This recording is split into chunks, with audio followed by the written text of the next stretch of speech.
नमस्कार, मी वैशाली। आज आपण आपल्या आजच्या रेसिपीमध्ये घरच्या घरी आणि तेही अगदी साध्या पद्धतीत मऊ आणि आतून रसाळ शिजलेलं ड्राय चिकन, तुम्ही याला फ्राय चिकन सुद्धा म्हणू शकता। पाहूया ही रेसिपी करण्यासाठी लागणारं सर्व साहित्य।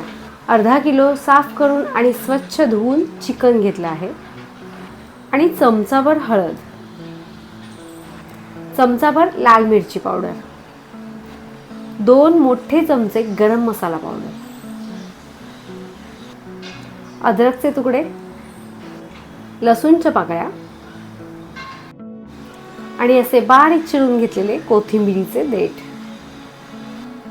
आणि 2 हिरव्या मिरच्या। मिरच्यांचं प्रमाण तुम्ही तुमच्या आवडीनुसार कमी जास्त करू शकता।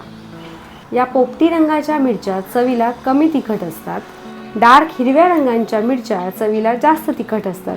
तुम्ही त्या मिरच्यांचाही वापर करू शकता। कढीपत्ता, कढीपत्ता ऑप्शनल आहे, तुम्हाला घालायचा नसेल तर तुम्ही तो स्किपही करू शकता।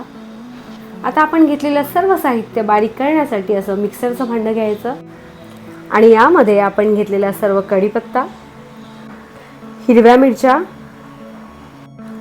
अद्रकचे तुकडे, लसूण आणि त्याचबरोबर बारीक चिरलेले कोथिंबीरीचे देठ, सर्व साहित्य असं मिक्सरला जाडसर बारीक करून घ्यायचं। आता चिकन करण्यासाठी एक भांडं असं गरम करत ठेवायचं आणि त्यामध्ये लागेल तितकं तेल घालायचं।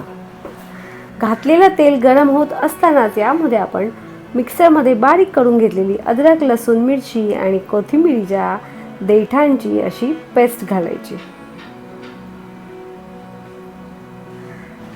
आता गॅसची फ्लेम मीडियम करूनच ही तेलामध्ये छान परतून घ्यायची।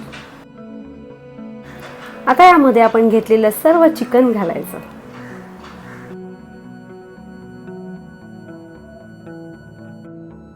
चिकन घातल्यावर लागेल तितकं चवीपुरतं मीठ घालायचं आणि हळद घालून सर्व साहित्य अगदी व्यवस्थित मिक्स करून घ्यायचं।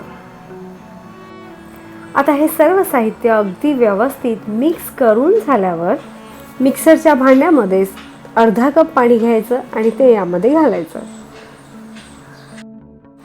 घातलेलं पाणी देखील यामध्ये अगदी व्यवस्थित मिक्स करून घ्यायचं। आता यावर झाकण ठेवून गॅसची फ्लेम मीडियम करून हे छान 4 ते 5 मिनिटं शिजवून घ्यायचं। 4 ते 5 मिनिटांनी पुन्हा झाकण काढायचं आणि चिकन अगदी व्यवस्थित पुन्हा असं हलवून त्यावर झाकण ठेवायचं। आता पुन्हा 4 ते 5 मिनिटांनी झाकण काढून चिकन पुन्हा अगदी व्यवस्थित हलवून घ्यायचं। चिकन शिजत असताना चिकनला पाणी सुटलं होतं आणि बऱ्यापैकी पाणी आटलेलं आहे। या स्टेजला आपण घेतलेली लाल मिरची पावडर आणि त्याचबरोबर गरम मसाला पावडर घालायची। लाल मिरची पावडर आणि गरम मसाला पावडर आता या चिकनमध्ये व्यवस्थित मिक्स करून घ्यायचं। आता या चिकनला आपण स्मोक देणार आहोत, म्हणजे चिकनला मस्त चुलीवरचा फ्लेवर येतो। आपल्याकडे कोळसा नाही, त्यामुळे करवंटी जाळून ती अशी आपण एका भांड्यामध्ये घेतली आहे। तुमच्याकडे जर कोळसा असेल तर उत्तम, कोळसा गरम करून घ्यायचा आणि त्यावर असं थोडंसं तूप घालायचं आणि यावर पुन्हा झाकण ठेवायचं। तुम्हाला जर स्मोक द्यायला आवडत नसेल तर ही स्टेप स्किपही करू शकता। पाहू शकता आपलं चिकन मस्त मऊ आणि आतून रसाळ असं शिजून खाण्यासाठी तयार आहे।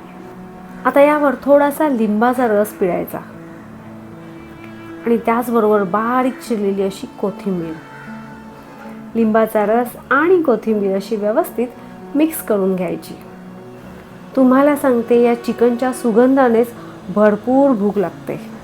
अचानक पाहुणे आले आणि काहीतरी करायचं असेल तर असं चिकन तुम्ही अगदी सहज करू शकता। नुसतंच स्टार्टर म्हणून खाऊ शकता, गरम गरम भाकरी चपाती बरोबरही खाऊ शकता। मला असं चिकन मऊ शिजलेल्या भाताबरोबर खायला पुष्कळ आवडतं। तुम्ही या व्यतिरिक्त इतर कोणत्या पद्धतीने असं चिकन करता का? तर तुमची रेसिपी मला कमेंटमध्ये नक्की शेअर करा।